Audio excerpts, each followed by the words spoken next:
What's up everyone, it's Alex with North Outdoors. So we're out here, it's pretty much high noon.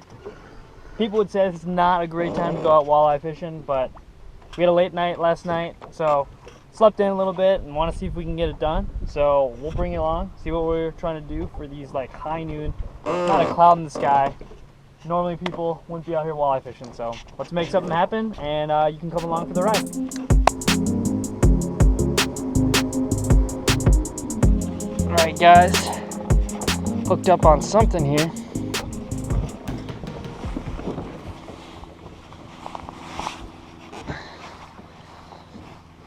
Been down there for, I don't know, about 2 minutes.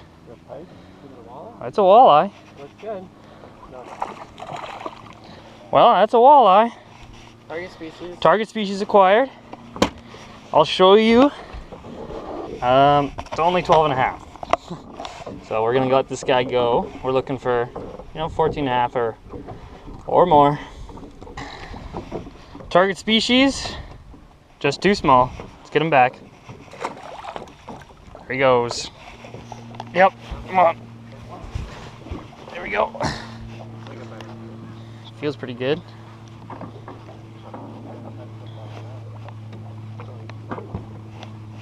All right, another one.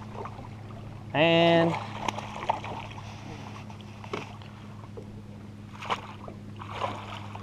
there we go, in the net. A little better than the first one of this morning. Deeper? Let's see. Thank you.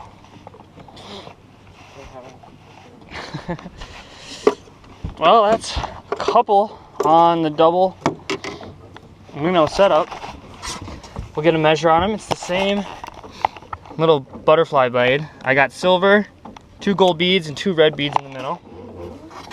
A little 13 and an eighth. Oh no, 13 and a quarter. 13 and a quarter. We're going in the right size direction. But again, we're looking for a little bigger. So on Lake Vermillion, you could keep this one since there's no lower end limit. But we're looking for a little bit bigger. Would be good shore lunch, but we want a little bit more meat. So this guy gets to go back. There he goes, kicks right back down. That's 2 pretty quickly. Basically what I've just been doing, yeah, like barely after the last one, like Gus was saying, just 2 worm setup. So let's keep it going. All right, got another one on.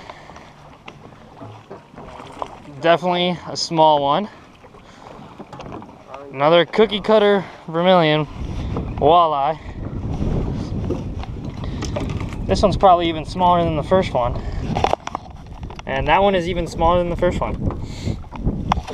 But he tells us a pattern, and as you can see, bluebird skies. Sun is shining. Not necessarily the best walleye fishing conditions, and we're making it happen pretty quickly here, so hopefully we'll get into some bigger keepers, but stay tuned. All right guys, I just want to go over what I'm using here. So first things first, I got a 7-foot medium heavy bait casting rod, fast action. So I find that's pretty nice when you're bottom bouncing, because it's kind of, it bends closer to the tip of the rod, and for some of that sensitive bite, I like that. I like the fast action for bottom bouncing. Next thing, I got the Abu Garcia Revo X. Really like this reel. It's somewhat on the affordable side, but it's a step up from like the cheapest of Abu Garcias, and it's just been holding up really well for me. You take good care of it and they last longer, so really like it and recommend it. And then next, I got a 1 ounce bottom bouncer. So we did a little bit of a other video on a complete breakdown of it, but basically just 1 ounce. Making sure you're on bottom is really important for this sort of thing. And then I have about a 3-foot leader. We do vary leader lengths, and that just varies where your bait is in the water column. And then again, we were showing you a bunch, so I won't go too much more into it, but I got a stinger hook and then the main bait holding hook. So that's pretty much the setup. I really like it. Like bait casters, just because you can kind of feel the line up top and you're a little bit more intimate with the bait. So that's what I got going on.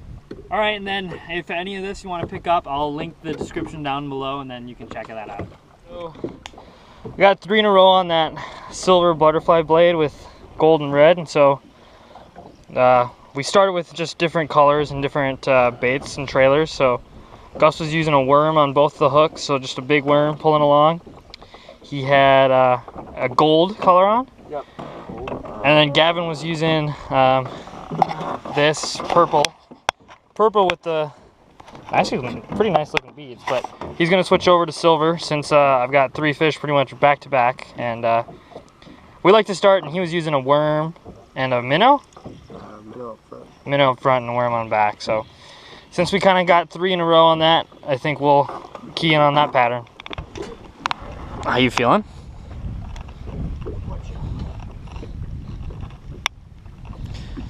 Gus is on.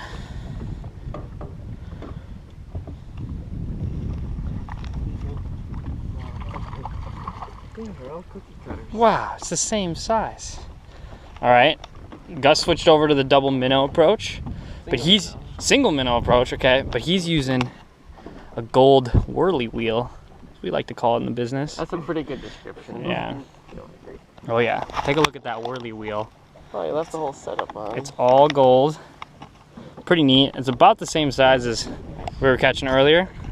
We'll bump them quick, but my guess is another 13-incher. Not a keeper, but boom, 13. 13 and a half. Ma'am. No, 13 and a half. Again, some people keep those out here, but I don't know. We're looking for a little bit bigger because we know they're out here. There he goes. Well, that's fun.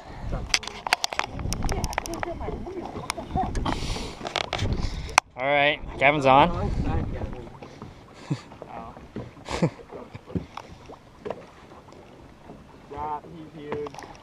There you go. Wow, another fish. 4. Oh, this is a good sign though. What do you see, Gus? Wow, look what it spat out. That's what we're fishing for. That's what you Another cookie cutter. Good work. You want it to go. Go. Gav, what's your confessional about that fish? That's no. Adding the weight adds a bit more fight to these small fish. There you go. What you got going on? I don't know what's going on out there, but it's pretty heavy. You're on bottom. That's good stuff.